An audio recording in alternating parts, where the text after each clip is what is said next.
The phone call that changed everything came at 2:37 on a Tuesday afternoon. I was cleaning Mrs. Henderson's teeth when my cell phone buzzed with an unknown number from Ohio. Something in my chest tightened as I excused myself and stepped into the hallway. Emma's voice, shaking and barely recognizable through tears, told me she had collapsed during chemistry lab. The doctors found severe spinal compression that required immediate surgical intervention. Without emergency fusion surgery within 48 hours, my 18-year-old daughter could face permanent paralysis. The cost was $65,000 up front, and our insurance needed weeks for pre-authorization we didn't have. My hands trembled against the steering wheel as I drove through the familiar streets of Maple Grove, past the manicured lawns and pristine driveways that had once felt like home. The afternoon sun cast long shadows across my parents' colonial-style house, with its perfectly maintained flower beds and 3-car garage. I had called ahead, my voice cracking as I explained the emergency, begging them to see me immediately. Mom answered the door in her tennis outfit, her silver hair pulled back in an elegant chignon. She looked annoyed at the interruption, glancing at her expensive watch as she led me into their spacious living room. Dad emerged from his home office, still wearing his golf clothes from the country club, his face wearing that familiar expression of mild irritation whenever my life created inconvenience for theirs. I sat on the edge of their cream-colored sofa, the same one where I had learned to read as a child, and tried to steady my breathing. The words tumbled out in a desperate rush. Emma's condition, the timeline, the surgery requirements, the insurance complications. I explained how my savings account held only $3,000, barely enough to cover a month of bills, let alone a life-saving medical procedure. "I need you to co-sign an emergency medical loan," I said, my voice barely above a whisper. "The bank said with your credit score and assets, we could get approval within hours. Emma could have the surgery tomorrow morning."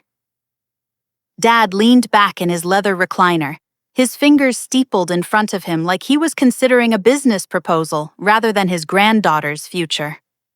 Mom perched on the arm of his chair, her manicured nails drumming against the leather. "Bridget, honey."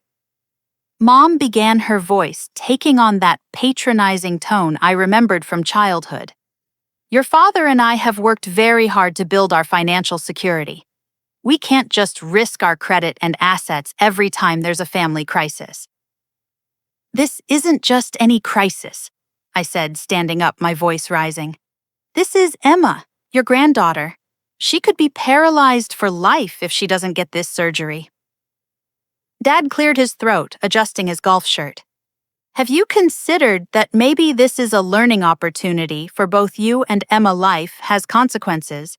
And perhaps if you had made better financial decisions over the years, planned more carefully, you wouldn't be in this position." The words hit me like physical blows. I stared at them, these people who had raised me, who used to put Band-Aids on my scraped knees and read me bedtime stories. "Are you seriously suggesting that my daughter's potential paralysis is somehow deserved?" "We're not saying that," Mom replied quickly, but her tone remained cool. "We're saying that we've earned our retirement security and we won't jeopardize it. There have to be other options. Government programs, charity hospitals, payment plans." I tried to explain that I had already explored every avenue, that time was running out, that Emma was lying in a hospital bed 300 miles away, terrified and in pain. But their expressions remained unchanged, polite, but unmoved. As I gathered my purse to leave, I noticed something that made my stomach drop. Scattered across their coffee table were glossy travel brochures featuring European river cruises, luxury accommodations, and smiling families enjoying gourmet dining experiences. "Going somewhere?" I asked, pointing to the colorful pamphlets. Mom's face lit up with excitement, apparently forgetting the gravity of our conversation. "Oh yes, we're leaving tomorrow morning for a wonderful 2-week European river cruise. Vienna to Amsterdam with stops in Budapest, Prague, and Cologne. We're taking Diane and her 3 kids as an early Christmas present.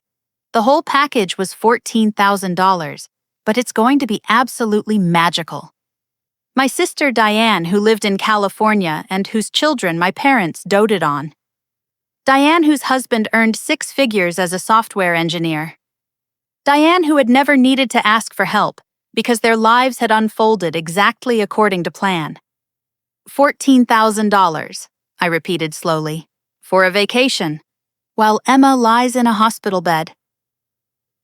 That's completely different, Dad said, his voice growing stern. That money was budgeted, planned for, earned through decades of hard work. What you're asking for is speculation risk-taking with our financial future. I walked to their front door in a daze, my legs feeling weak beneath me. As I reached for the handle, I heard Mom's voice behind me, sharp and clear. Maybe if you hadn't gotten pregnant so young, if you hadn't dropped out of college, if you had made better choices with that ex-husband of yours, you'd be able to handle your own emergencies. I turned around one last time, looking at these strangers wearing my parents' faces. Emma is your granddaughter. She's 18 years old. She has her whole life ahead of her. And we're not going to enable poor planning, Dad replied. Sometimes the hardest lessons are the most valuable ones. I left without another word, closing their door quietly behind me. As I sat in my car in their driveway, I heard their voices through the open window, already moving on to discussing packing lists and restaurant reservations. But one fragment of conversation stopped me cold. Mom was on the phone, her voice bright and cheerful. Diane, darling, we're so excited for tomorrow. No problems here. Just Bridget being dramatic about something. You know how she is. We're certainly not about to risk our cruise money on her poor life choices. Maybe this will finally teach her and that daughter of hers some responsibility. The casual cruelty of those words, spoken as if my daughter's suffering were an inconvenience to be dismissed, broke something inside me.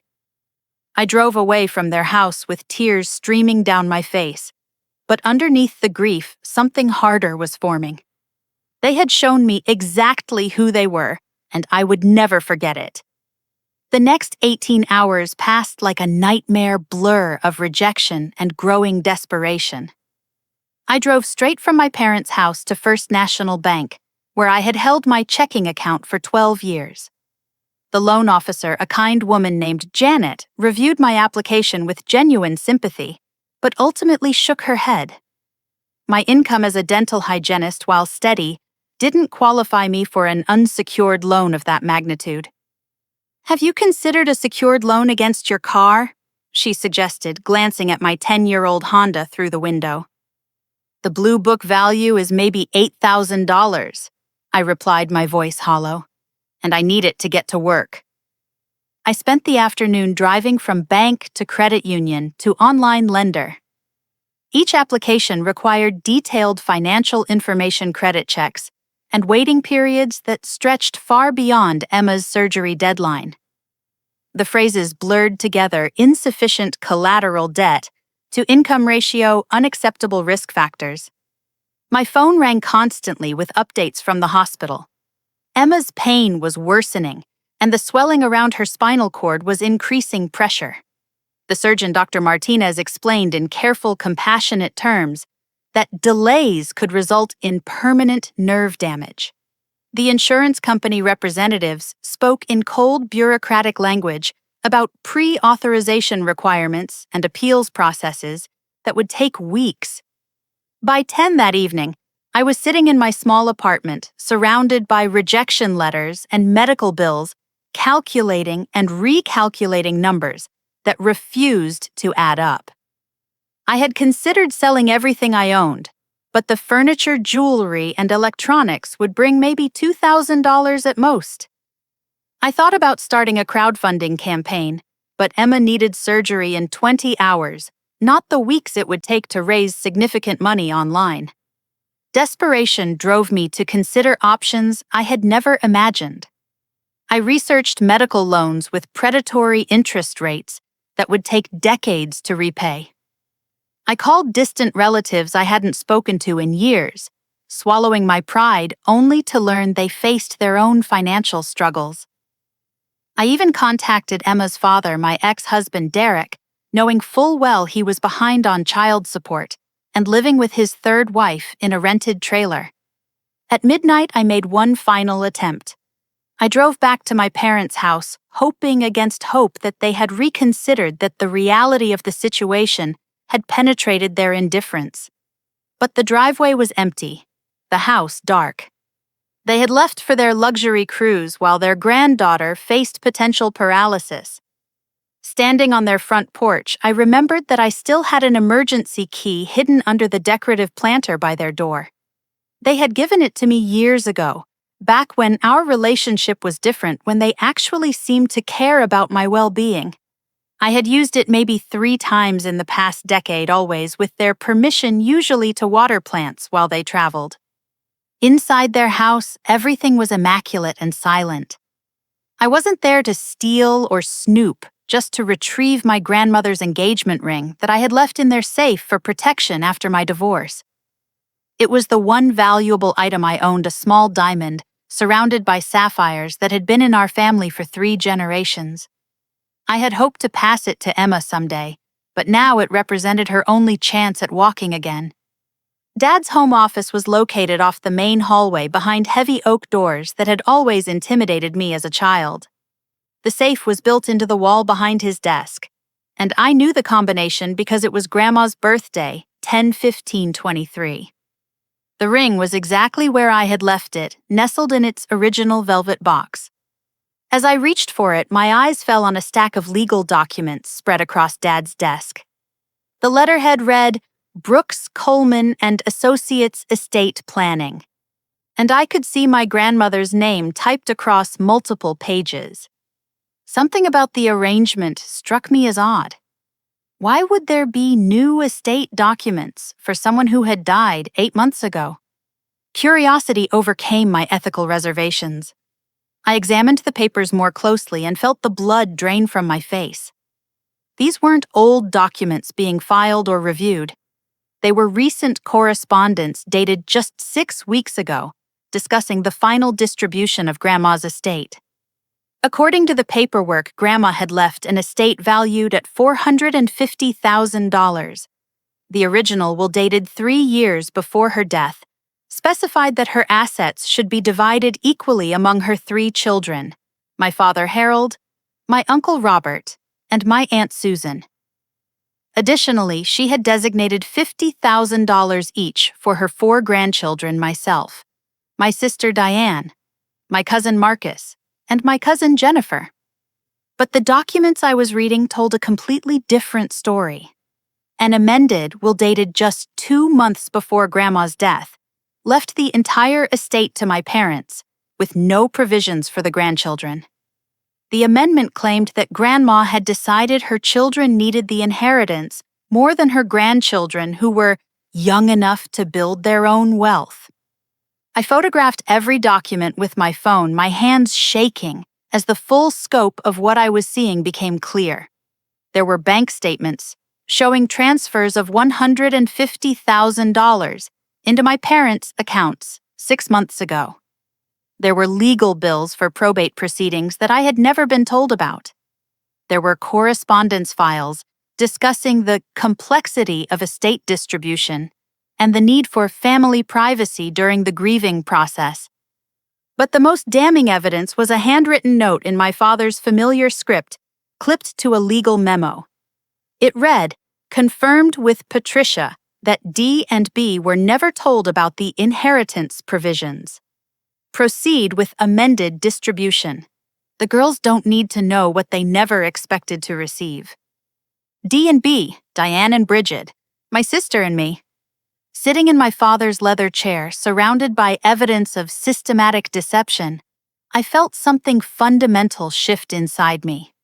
This wasn't just about money. This was about a deliberate campaign to steal from his own daughters, to deny us an inheritance that our grandmother had specifically intended for us. I thought about all the times over the past 8 months when my parents had complained about tight budgets, about the cost of living in retirement, about having to watch every penny. Meanwhile, they had been sitting on money that legally belonged to me and Diane. Money that could have prevented the crisis I was facing tonight. $50,000 would cover Emma's surgery with money left over for her recovery and rehabilitation. $50,000 was sitting in my parents' bank account right now. Money that my grandmother had designated specifically for me. I photographed every document, every bank statement, every piece of correspondence. As I worked, I thought about my grandmother who had cleaned houses for 50 years to build a nest egg for her family. She had loved her grandchildren fiercely and had always talked about wanting to help us achieve our dreams. She would have been heartbroken to know that her son had stolen the gifts she had tried to leave us. By 3 a.m, I had documented everything. I carefully returned the papers to their original arrangement and locked the safe. I drove home with my grandmother's ring and something much more valuable proof that my parents had committed fraud, forgery, and theft. Emma called at 6 a.m., her voice thick with pain medication and fear. "Mom, the surgery is scheduled for noon. Dr. Martinez said we have to decide now about the payment arrangements." I sat on my couch, still wearing the clothes from yesterday, surrounded by printed photographs of legal documents that proved my parents' crimes. In my hand was my grandmother's ring catching the early morning light streaming through my apartment window. "Hold on, baby," I told my daughter. "I think I found a way to make this work." At 7:30 that morning, I was standing outside the offices of Brooks Coleman and Associates, clutching a manila folder containing printed copies of every document I had photographed. The receptionist informed me that attorney Samuel Brooks typically didn't see clients without appointments, especially not at such an early hour. "This is about the Henderson estate," I said, my voice carrying a authority I didn't know I possessed. "Harold Henderson's daughter and I have evidence of probate fraud." Samuel Brooks was a man in his 60s, with kind eyes behind wire-rimmed glasses, and the sort of careful demeanor that comes from decades of handling family legal disputes. He listened without interruption as I spread the documents across his conference table and explained what I had discovered. "Mrs. Patterson," he said finally, using my married name, although I had been divorced for 3 years. "What you're showing me represents several serious felonies: forgery, fraud, theft, by deception, and conspiracy to commit estate theft." He pulled out the original will from his files, the one my grandmother had signed in his office 3 years earlier. Comparing it to the amended version I had found, the differences were stark. The handwriting analysis would be damning, he explained. The signatures were clearly forged, and the witness statements were fabricated. "Your father used his connections in the real estate business to manipulate the probate proceedings." Brooks continued, his voice growing grave.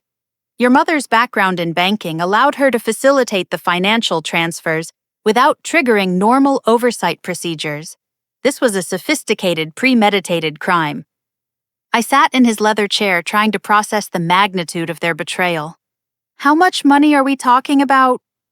"According to your grandmother's original will, you and your sister were each entitled to $50,000. Your cousins Marcus and Jennifer were also denied their inheritances. In total, your parents stole $200,000 from the 4 grandchildren." The irony was devastating. While I sat in his office desperate to save my daughter, my parents were enjoying a luxury cruise paid for with money stolen from their own children. "Can we get the money back?" I asked. Brooks removed his glasses and cleaned them carefully. "Eventually, yes. But legal proceedings of this nature typically take 6 to 12 months. There will be criminal investigations, civil litigation, asset recovery procedures. It's a complex process." "My daughter needs surgery today," I said, my voice breaking. "I don't have 6 months." "I understand," he replied gently, "but there may be another option." He explained a legal procedure I had never heard of: an emergency court order to freeze assets pending investigation of fraud. Given the clear evidence of criminal activity and the time-sensitive nature of Emma's medical emergency, a judge might be willing to issue a temporary restraining order against my parents' accounts. The frozen assets could serve as collateral for an emergency loan, Brooks explained. It's unusual but not unprecedented in cases involving medical emergencies and documented fraud. Hope flared in my chest for the first time in 24 hours. How long would that take? If I file the paperwork immediately, we could have a hearing this morning. I know Judge Crawford personally. She's sympathetic to family medical crises. As Brooks gathered the necessary forms, he shared more details about my parents' criminal enterprise that left me breathless. Your father's real estate business has been operating with questionable practices for years.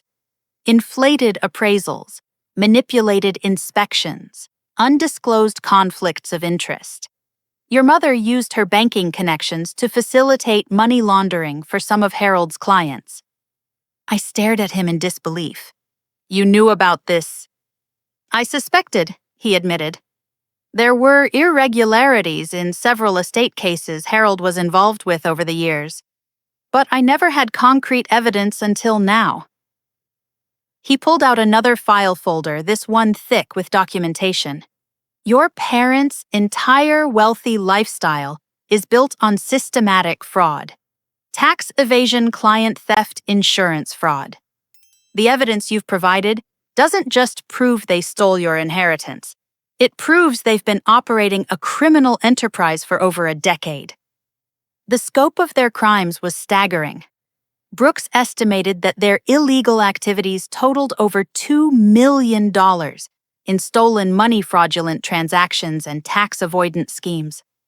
They had been stealing from clients, manipulating real estate transactions, and using Patricia's banking connections to hide money trail. Why didn't anyone stop them? I asked. They were very careful, Brooks replied.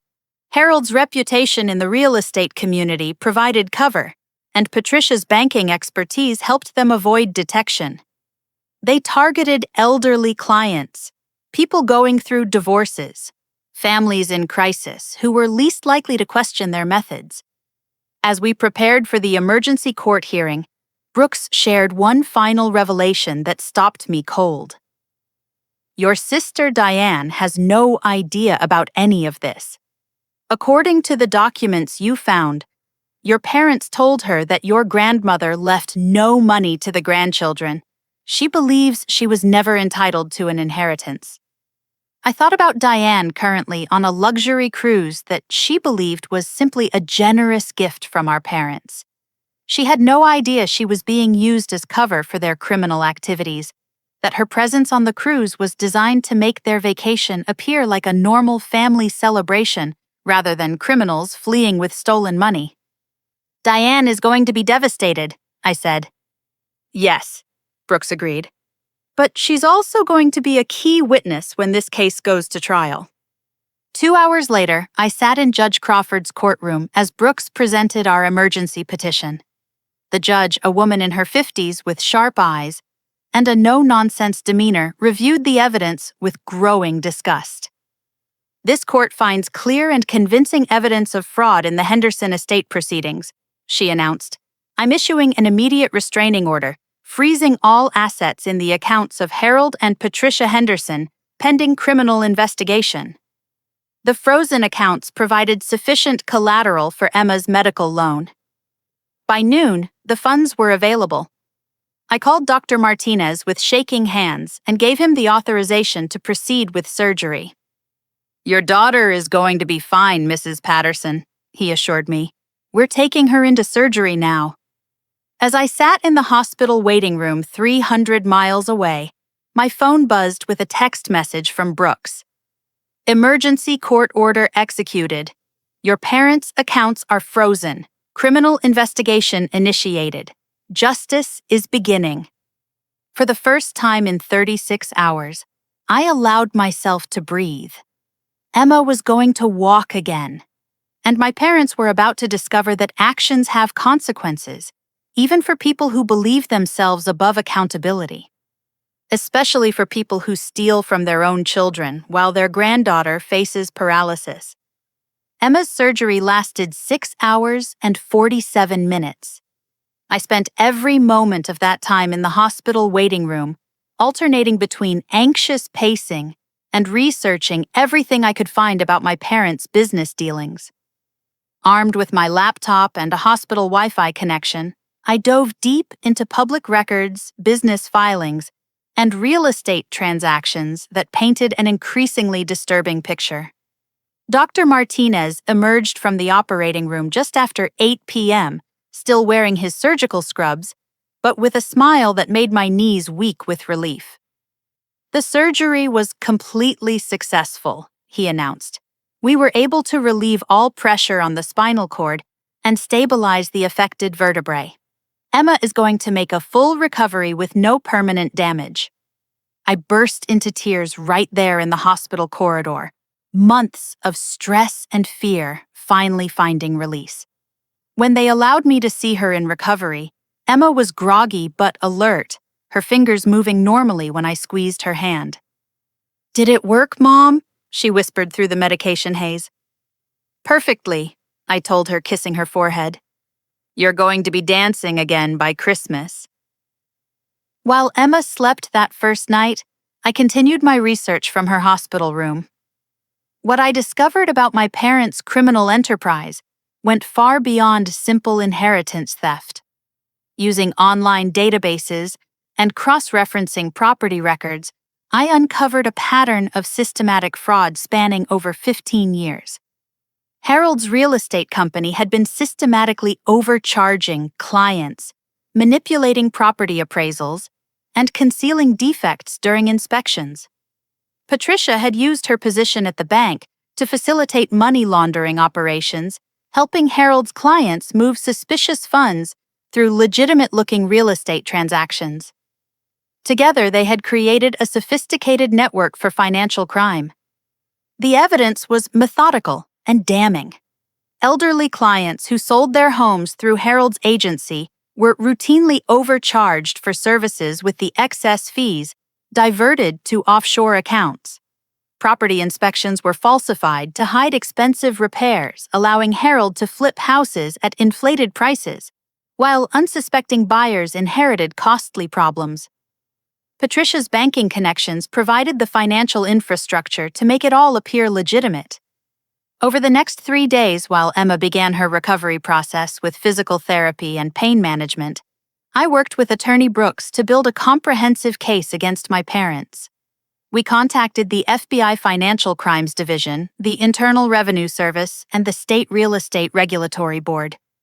Special Agent Maria Rodriguez from the FBI was particularly interested in our evidence. "Financial fraud cases of this magnitude typically take years to develop," she explained during our meeting. "What you've provided represents a complete roadmap to their criminal activities." She explained that my parents' crimes fell into multiple federal categories: wire fraud, money laundering, tax evasion, and conspiracy. The inheritance theft was just the tip of the iceberg. Their business had been stealing from clients, manipulating government agencies, and hiding income for over a decade. The evidence suggests they've stolen approximately $2.3 million from various sources, Agent Rodriguez continued. Clients' tax authorities, estate beneficiaries, insurance companies. They've been running a comprehensive criminal enterprise. As federal agents began freezing additional accounts and seizing business records, I realized that my parents' entire lifestyle was built on crimes against vulnerable people. They had targeted elderly clients, recently divorced individuals and families in crisis, exactly like people in my current situation. The irony was devastating and perfect. They had refused to help their own granddaughter because they claimed to be concerned about financial risk, while their entire fortune was built on stealing from people who trusted them during their most vulnerable moments. By Emma's fourth day in the hospital, when she was sitting up and joking with her physical therapist, I received a call that would change everything.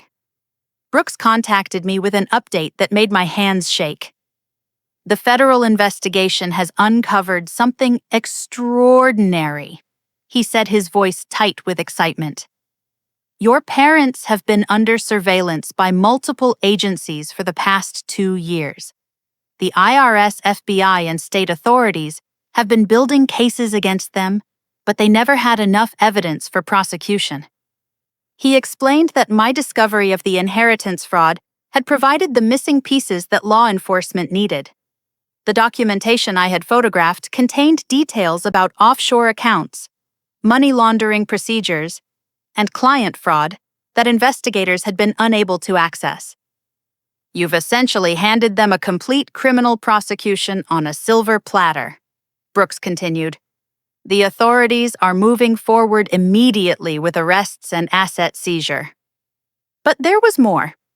Agent Rodriguez had discovered that my parents were planning to extend their European cruise indefinitely, possibly as preparation for permanent relocation to a non-extradition country. Their travel patterns and recent financial activities suggested they were preparing to disappear with their stolen money. They're not coming back, Brooks told me. At least that was their plan. That evening, as I sat beside Emma's hospital bed, watching her sleep peacefully, I felt something I hadn't experienced in years: complete clarity about what needed to happen next. My parents had spent decades stealing from vulnerable people, culminating in their theft from their own daughters and their heartless refusal to help their granddaughter during a life-threatening medical emergency. They had shown me exactly who they were. Now I was going to show them exactly who I had become. I called Agent Rodriguez and provided her with additional details about my parents' travel plans, their cruise itinerary, and their banking patterns. I gave her everything I knew about their business practices, their client relationships, and their methods for hiding money. Are you sure about this? She asked. Once we move forward with international arrests, there's no going back. Your parents will face serious federal charges. I looked at Emma sleeping peacefully in her hospital bed, her future secure, because I had found the strength to fight for her. I thought about my grandmother, who had worked her entire life to leave something meaningful for her grandchildren. I thought about all the vulnerable people my parents had stolen from over the years. I'm absolutely sure, I replied. It's time for justice. As I ended the call, Emma stirred in her bed and opened her eyes. Mom, is everything okay? I smiled and squeezed her hand. Everything is going to be more than okay, sweetheart. Justice is coming. While Emma continued her remarkable recovery, making faster progress than even Dr. Martinez had anticipated, my parents were enjoying day 6 of their luxury European river cruise, completely unaware that their entire world was collapsing back home. According to the cruise line's daily itinerary, they were touring the historic districts of Vienna, dining at 5-star restaurants, and attending evening entertainment programs. I knew this because Agent Rodriguez was tracking their location through credit card transactions and ship communications. The federal investigation had moved into full operational mode, with international law enforcement agencies coordinating the complex process of apprehending American citizens abroad for financial crimes committed domestically. On Thursday morning, as Emma was taking her first assisted steps down the hospital corridor, I received a series of text messages that set the wheels of justice into unstoppable motion. The first was from Agent Rodriguez. Asset seizure warrants executed. Business accounts frozen. Real estate holdings secured. The second was from Attorney Brooks. IRS has filed criminal charges. State Real Estate Commission has revoked all licenses. Criminal indictments unsealed. But it was the third message that brought me the deepest satisfaction. Local news stations have picked up the story. Your parents are about to become very famous. I turned on the television in Emma's hospital room and scrolled through news channels until I found the local broadcast. There on the screen were photographs of my parents' house, surrounded by federal agents and news trucks. The banner at the bottom of the screen read, "Local real estate power couple charged with multi-million-dollar fraud scheme." The reporter, a serious-looking woman in her 30s, was standing in front of Harold Henderson Real Estate, explaining how a family inheritance dispute had uncovered one of the largest financial fraud cases in the county's history. Federal agents executed search warrants at multiple locations this morning. She announced, seizing evidence in what prosecutors describe as a 15-year criminal enterprise involving real estate fraud, money laundering, and tax evasion. The story included interviews with former clients who had been victimized by my parents' schemes. An elderly woman named Mrs. Chen described how Harold had overcharged her $30,000 for the sale of her deceased husband's home. A young couple explained how they had discovered major structural problems that Patricia's inspection reports had failed to mention, leaving them with repair bills exceeding $50,000. The total amount of stolen money is estimated at over $2 million. The reporter continued, affecting dozens of families throughout the region. Emma watched the broadcast with growing amazement. "Mom, those are my grandparents they're talking about." "Yes, sweetheart," I replied, feeling no satisfaction in her confusion. "They are." As the news story continued, I explained to Emma the discoveries I had made about the inheritance theft and the broader criminal activities. I had tried to protect her from the worst details during her recovery, but she was 18 years old and deserved to understand why her grandparents had refused to help with her surgery. "They stole money that Grandma left for us," she asked, her voice filled with disbelief. $50,000 each, I confirmed. Money that could have paid for your surgery immediately without any stress or emergency loans. Emma was quiet for a long time, processing the magnitude of her grandparents' betrayal. Finally, she spoke with a maturity that broke my heart. "I'm sorry, Mom. I'm sorry they put you through all that worry because of their selfishness." Meanwhile, 3,000 miles away on a river cruise ship traveling between Vienna and Budapest, my parents were beginning to realize that their carefully constructed criminal empire was crumbling. According to Agent Rodriguez's updates, Harold had tried to access their primary checking account that morning to pay for shore excursions and discovered that the account was frozen. His first call was to Patricia, who was getting her hair done in the ship's salon. His second call was to their business manager, Kevin Walsh, who delivered news that turned their luxury vacation into a waking nightmare. "Harold, where are you?" Kevin's voice was panicked even over the international connection. "The FBI raided the office this morning. They seized everything. The computers, the files, the business accounts. There are federal agents crawling all over the property." The conversation, which Agent Rodriguez later provided to me as part of the investigation records, revealed the full extent of my parents' shock and growing desperation. "That's impossible," Harold replied. "We've been careful about everything. There's no way they could have enough evidence for a federal investigation." "They have boxes of evidence, Harold. Documents, bank records, client files. Someone gave them everything they needed to build a case. The news is calling it the largest financial fraud prosecution in county history." Patricia joined the call from the ship's business center, her voice shrill with panic. "What are you talking about? What news? What prosecution?" Kevin explained the morning's events, the coordinated raids, the asset freezes, the criminal charges that were being filed. Their real estate licenses had been permanently revoked. Their business accounts contained only $17.39 after federal seizure. Their personal bank accounts were frozen pending criminal investigation. "The cruise," Patricia said suddenly. "How much do we have left on the ship account?" "About $400, Harold replied grimly. "We loaded most of the expenses onto credit cards, and those are probably frozen too by now." The cruel irony of their situation was becoming clear.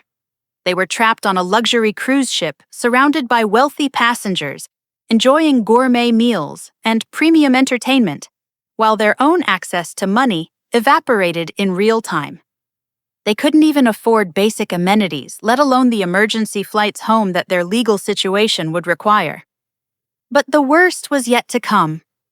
That afternoon, as their ship docked in Budapest for a scheduled shore excursion, uniformed officers from the Hungarian National Police boarded the vessel and requested to speak with Harold and Patricia Henderson. Diane called me from the ship, her voice shaking with confusion and fear. "Bridget, I don't understand what's happening," she said. "Mom and Dad have been taken to some kind of security office on the ship. The police officers said something about an international warrant and extradition proceedings." I closed my eyes, feeling no joy in her panic, but understanding that this moment was inevitable. "Diane, there are things you need to know about Mom and Dad, things they've been hiding from both of us for years." Over the next hour, I explained everything to my sister: the inheritance theft, the systematic fraud, the criminal charges, and the federal investigation. I told her about Emma's surgery, about their refusal to help, and about the evidence I had discovered in Dad's office. Diane was silent for so long that I thought the call had disconnected. When she finally spoke, her voice was barely a whisper. "They used me," she said.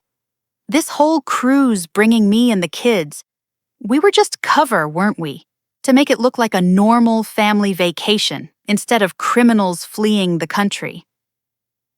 "I think so," I replied gently. "And the inheritance. Grandma really left money for us and they stole it. $50,000 each, money that could have changed both our lives." Diane began to cry, and I found myself comforting the sister I had resented for years, for her easier life, her financial security, her favored status with our parents. Now I understood that she had been a victim of their manipulation too, just in a different way. "What's going to happen to them?" she asked. I looked out the hospital window where Emma was taking a walk in the courtyard, with her physical therapist moving slowly but steadily on her own legs. "Justice," I said simply. "Finally justice." The international legal proceedings that followed were swift and merciless. Within 24 hours of the Hungarian police boarding their cruise ship, my parents found themselves detained in a secure facility in Budapest, while American federal authorities worked through the complex process of international extradition for financial crimes. Diane's subsequent phone calls painted a picture of rapid-fire catastrophe that left me breathless with the scope of their downfall. The cruise line, concerned about negative publicity and potential liability, immediately suspended all ship privileges for the Henderson family. They were confined to their cabins except for supervised meal times and official legal meetings. "Mom keeps asking me to call our attorney back home," Diane told me during one of our daily conversations. "But when I tried, his office said they can't represent clients under federal criminal investigation. She's crying constantly, and Dad just sits there staring at nothing." The children, Diane's 3 kids ranging in age from 8 to 14, were confused and frightened by the sudden transformation of their dream vacation into a legal nightmare. Diane was trying to shield them from the worst details while managing her own shock and betrayal. Meanwhile, back in the United States, the criminal investigation was producing a devastating avalanche of evidence that painted my parents as methodical predators who had targeted vulnerable people for over 15 years. Agent Rodriguez provided me with regular updates that revealed the full scope of their criminal enterprise. "We've identified 67 separate victims," she told me during a meeting at the FBI field office. "Elderly clients, divorced families, people in financial crisis. Your parents specifically targeted individuals who were least likely to question their authority or demand accountability." The financial damage was staggering. Beyond the $2.3 million in direct theft, their fraudulent activities had caused additional hardships for dozens of families. Homes sold with concealed defects led to hundreds of thousands in unexpected repair costs for buyers. Manipulated appraisals resulted in inflated property taxes and insurance premiums. Elderly clients who trusted Harold with their life savings found themselves unable to afford basic necessities after being systematically overcharged. One victim, an 82-year-old veteran named William Barnes, lost his entire retirement savings, Agent Rodriguez explained. Harold convinced him to invest in a fake real estate development project. Mr. Barnes is now living in a one-bedroom apartment, surviving on Social Security alone. As I listened to these stories, I thought about my parents' luxurious lifestyle, their expensive vacations, their casual dismissal of my daughter's medical emergency. Every comfort they enjoyed had been purchased with money stolen from people who trusted them during the most vulnerable moments of their lives. The media attention intensified daily. Local news stations ran investigative series about the Henderson fraud case. National financial crime reporters picked up the story as an example of family-based criminal enterprises. Social media buzzed with discussions about elder abuse and real estate fraud. Their former business associates scrambled to distance themselves from the scandal. The country club revoked their memberships. Charitable organizations returned their donations and removed their names from donor walls.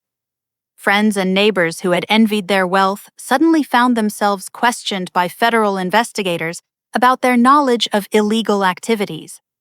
But the most devastating blow came from an unexpected source, their former clients, who began organizing to demand justice and restitution.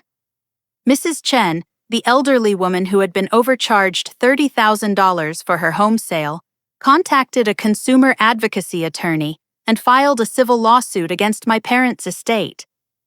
Within days, 17 additional victims had joined the class action suit, demanding not only the return of stolen money, but punitive damages for emotional distress and financial hardship. The civil litigation will proceed independently of the criminal case, Attorney Brooks explained to me. Even if your parents avoid prison time through plea negotiations, they'll face financial liability that will consume every asset they've accumulated through criminal activity. Their real estate empire collapsed with stunning speed. The federal asset seizures had frozen their business accounts and prevented any ongoing operations. Without Harold's licenses, the company couldn't complete pending transactions, leading to millions of dollars in canceled contracts and legal penalties. Patricia's banking connections, once her greatest asset, became her greatest liability. 3 separate financial institutions filed complaints with federal regulators, alleging that she had violated banking laws and professional ethics standards. Her professional licenses were permanently revoked, making her unemployable in the financial industry. Their personal assets faced systematic liquidation. The federal government moved to seize their house, their cars, their investments, and all personal property purchased with proceeds from criminal activity. The $14,000 cruise, still ongoing despite their detention, was being paid for, with money that now belonged to their victims. 6 days after their detention began, I received the phone call that brought the deepest satisfaction of all. Patricia, calling from the American consulate in Budapest, was attempting to reach me for help. "Bridget, sweetheart." She began, her voice shaking with desperation that I had never heard before. "There's been a terrible misunderstanding. We need you to contact our attorney to help us explain that this is all some kind of mistake." I sat in Emma's hospital room, watching my daughter work with her physical therapist, taking stronger steps each day toward complete recovery. The contrast between her determined progress and my mother's pathetic pleading was stark and perfect. "There's no misunderstanding, Mom," I replied calmly. "You stole money from your own daughters. You refused to help your granddaughter during a medical emergency. You've been stealing from vulnerable people for 15 years. This isn't a mistake.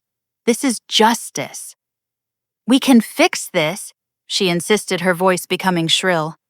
We'll pay for Emma's surgery, we'll make everything right.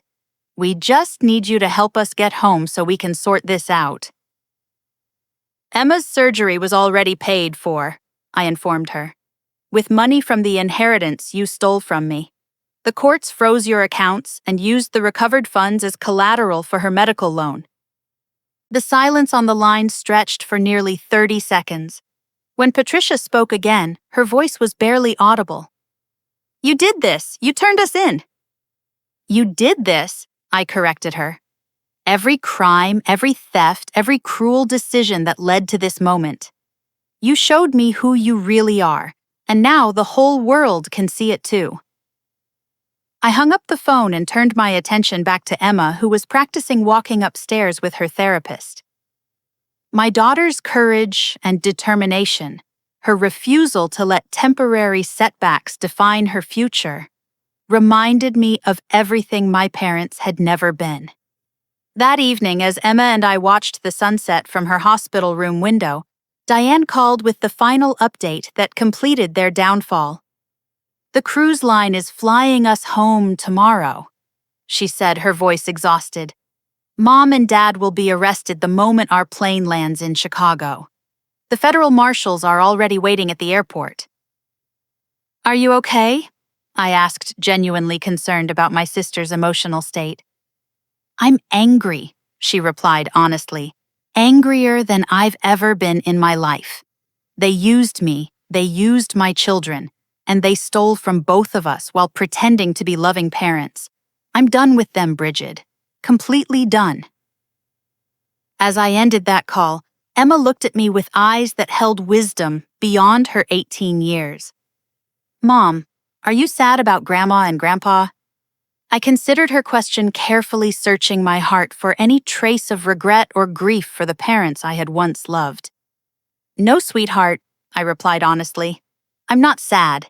They made their choices, and now they're facing the consequences. I'm proud that we stood up for what was right. Emma smiled and squeezed my hand. I'm proud of you too, Mom. You saved my life, and you stopped them from hurting other people. Outside her window, the sun set over a world where justice was finally being served, where crimes had consequences, and where my daughter would walk into her future on strong, healthy legs. The trial of Harold and Patricia Henderson became one of the most closely watched criminal proceedings in our county's history. 6 months after their arrest at Chicago's O'Hare International Airport, they stood before Judge Catherine Morrison in federal court, facing a comprehensive indictment that included 47 separate counts of fraud, money laundering, tax evasion, and conspiracy. By that time, Emma had made a complete recovery that astonished even Dr. Martinez. She returned to college in January, walking across campus with no signs of her spinal injury, except for a small surgical scar that she wore like a badge of courage. Her experience had changed her, profoundly deepening her empathy and strengthening her resolve to help others facing medical crises. I want to become a patient advocate, she told me during one of our weekly phone calls. Someone who helps families navigate medical emergencies and insurance complications. No one should have to go through what we went through. Her decision to change her major from business to healthcare administration filled me with pride. Emma had transformed her trauma into purpose, her suffering into strength. The legal proceedings unfolded with methodical precision that left no doubt about my parents' guilt. Attorney Brooks, working closely with federal prosecutors, presented evidence that revealed the full scope of their criminal enterprise. 73 separate victims testified about the financial and emotional damage caused by Harold and Patricia's systematic fraud. William Barnes, the 82-year-old veteran who lost his retirement savings, spoke with quiet dignity about the impact of their crimes. I trusted Mr. Henderson because he seemed like a family man, he testified. I thought someone with children and grandchildren would understand the importance of financial security for elderly people. Mrs. Chen, now 85 and using a walker, described how Patricia's fraudulent inspection reports had cost her family their entire emergency fund when hidden structural problems were discovered after their home purchase. We had to choose between fixing the roof and paying for my husband's cancer treatments, she said, her voice breaking. We trusted them to tell us the truth. The testimony revealed not just the financial crimes, but the emotional cruelty that had characterized my parents' approach to vulnerable people. They had specifically targeted clients during times of grief, divorce, illness, or family crisis, using their authority and professional credentials to exploit trust during the most vulnerable moments of people's lives. Diane proved to be a powerful witness for the prosecution. Her testimony about the cruise trip, the inheritance deception, and the years of manipulation brought several jurors to tears. She had transformed from unwitting accomplice to fierce advocate for justice, her anger at their betrayal fueling her determination to see them held accountable. They used my children as props in their criminal enterprise, she testified. They brought us on that cruise to make their escape look like a normal family vacation. My 8-year-old son still has nightmares about police officers boarding our ship. The financial analysis presented by federal investigators was staggering. Beyond the $2.3 million in direct theft, my parents' crimes had generated cascading damage, totaling over $4 million in victim losses. Families forced into bankruptcy, elderly people unable to afford medical care, young couples losing their homes due to concealed defects, investors wiped out by fraudulent schemes. During the trial, I learned details about my parents' psychology that helped me understand how they had transformed from the people who raised me into calculating predators. Dr. Sarah Williams, a forensic psychologist who evaluated them for the court, explained that their crimes represented a gradual escalation of entitlement and dehumanization. They began with minor ethical violations, small overcharges that they justified as business expenses, Dr. Williams testified.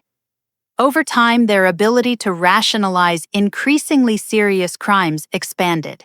They developed a worldview where their victims deserved to be taken advantage of because they were weak, naive, or trusting. The inheritance theft from their own daughters represented the ultimate expression of this dehumanization. In their minds, Diane and I had become objects to be manipulated rather than people deserving of love and respect. When the verdict came after 3 days of deliberation, Harold was found guilty on 39 of 47 counts. Patricia was convicted on 35 counts. Judge Morrison scheduled sentencing for 6 weeks later, allowing time for victim impact statements and restitution calculations. I chose to attend the sentencing hearing, not out of any desire to see my parents suffer, but to witness the completion of justice for all their victims. Emma accompanied me, her presence providing strength as we faced the people who had once been the center of our family. Harold received a sentence of 12 years in federal prison. Patricia was sentenced to 9 years. Both would be eligible for parole after serving 85% of their sentences, assuming good behavior and completion of financial rehabilitation programs. Judge Morrison's comments during sentencing captured the magnitude of their crimes and the importance of accountability. The defendants used their professional positions and family relationships to exploit vulnerable people during the most difficult moments of their lives, she said. Their crimes caused not just financial damage, but profound emotional trauma to dozens of families who trusted them with their most precious assets. She specifically addressed their treatment of Emma's medical emergency. The defendants' refusal to assist their own granddaughter during a life-threatening medical crisis, while simultaneously spending $14,000 on a luxury vacation, demonstrates a level of callousness that shocks the conscience of this court. The restitution order required them to forfeit all assets acquired through criminal activity, totaling approximately $1.8 million after legal fees and court costs. Additional civil litigation would continue independently, potentially recovering more funds for victims. As the court proceedings concluded, I felt an unexpected sense of peace rather than vindication. Justice had been served through proper legal channels, their victims would receive compensation, and their ability to harm others had been permanently eliminated. In the months that followed, Emma and I rebuilt our relationship with Diane, who had moved back to our home state to start fresh after her divorce from her husband, who couldn't handle the scandal. She enrolled in a social work program determined to help families affected by financial crime. "I want to do something meaningful with my life," she told me. "I spent too many years being shallow and materialistic. This experience showed me what really matters." The three of us formed a support network that proved stronger than anything we had experienced during our childhood. Diane's children initially traumatized by their grandparents' arrest, and the media attention gradually healed with the help of family therapy and the stability of our new extended family structure. Emma's recovery inspired her to establish a nonprofit organization dedicated to helping families navigate medical emergencies without adequate insurance coverage. Using the recovered inheritance money as seed funding, she created the Henderson Foundation, named ironically after the grandparents whose crimes had taught us the true meaning of family loyalty. "We're going to help people the way no one helped us," Emma announced at the foundation's first fundraising event. "Every family facing a medical crisis deserves support, not judgment.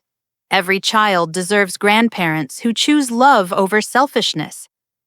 In our first year of operation, the Henderson Foundation assisted 37 families with emergency medical expenses, providing over $200,000 in grants and low-interest loans.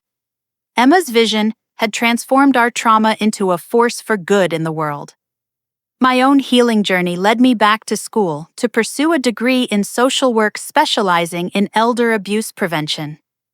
Working with Attorney Brooks and other legal advocates, I developed educational programs to help elderly people recognize and avoid financial exploitation. "Your parents' crimes taught you to recognize predatory behavior," Brooks observed during one of our planning meetings. "That knowledge can protect others from experiencing similar trauma." The work proved emotionally challenging but deeply meaningful. Every elderly person I helped avoid a financial scam felt like a victory over my parents' legacy of exploitation. 3 years after their sentencing, I received an unexpected letter from Patricia, written from federal prison in Kentucky. She wrote about her participation in rehabilitation programs, her understanding of the harm she had caused, and her desire to make amends to our family. I read the letter twice, searching for genuine remorse beneath the carefully crafted language that might have been designed to support an eventual parole application. Whether her repentance was authentic or strategic didn't matter to me anymore. I had moved beyond needing their acknowledgement or apology. I wrote back once, briefly informing her about Emma's complete recovery, our family's healing, and our work helping others. I wished her well in her rehabilitation, but made clear that our relationship would not be rebuilt through correspondence or future contact. Harold never wrote to me, never attempted to reach out or apologize. According to Diane, who maintained minimal contact for legal purposes, he remained convinced that he was the victim of an unfair prosecution by ungrateful daughters and vindictive authorities. His inability to accept responsibility for his crimes confirmed what I had learned about his character. Some people are capable of change and growth, while others remain trapped in patterns of selfishness and blame. Emma graduated from college with honors her patient advocacy work, already making her a recognized leader in healthcare reform. At her graduation ceremony, I thought about the contrast between her courage during crisis and her grandparents' cowardice when faced with accountability. "You saved my life twice, Mom," she told me after the ceremony. "Once when you fought for my surgery, and once when you showed me that family means showing up when things get hard, not just when they're easy." As I looked around at our expanded family, including Diane and her children, Attorney Brooks and his wife, who had become close friends, and Emma's boyfriend, whose own family had welcomed us warmly, I realized that losing my parents had actually freed me to discover what real family relationships looked like. Real family meant putting each other's needs ahead of convenience. It meant sacrificing for each other's welfare without keeping score. It meant standing up for justice even when it was difficult or costly. It meant choosing love over fear, courage over comfort, and integrity over advantage. The life lesson that emerged from our ordeal was both simple and profound. When people show you who they really are through their actions during your darkest moments, believe them.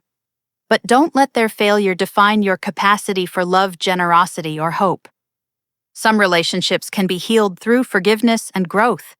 Others must be released to make space for healthier connections. Wisdom lies in knowing the difference.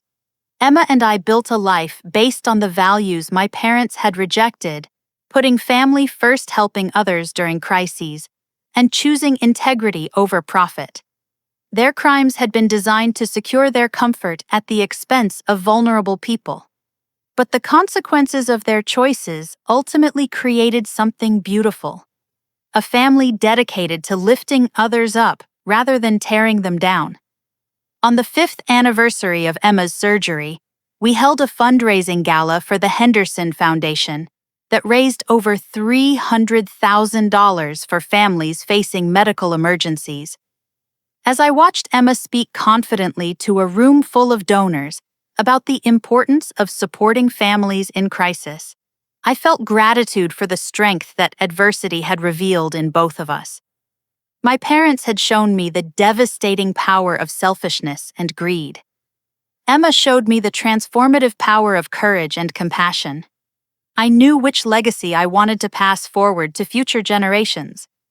If you've ever faced a moment when family members chose their own comfort over your genuine emergency, I want to ask you, how did you rebuild your definition of family afterward? Did you find strength you didn't know you had? Did you discover that some relationships become more precious when others fail you? Please share your thoughts in the comments below. Your story might help someone else who's struggling with family betrayal or medical crisis. And if this story resonated with you, please consider liking this video, subscribing to hear more stories of families overcoming impossible odds, and sharing it with someone who might need to know they're not alone in their struggles. Thank you for listening to Emma's and my journey from betrayal to justice to healing. I hope it reminds you that even in the darkest moments, when those who should protect us choose to abandon us, instead, we have the power to create new definitions of family based on love, loyalty, and mutual support. Sometimes the most devastating betrayals clear the way for the most beautiful transformations.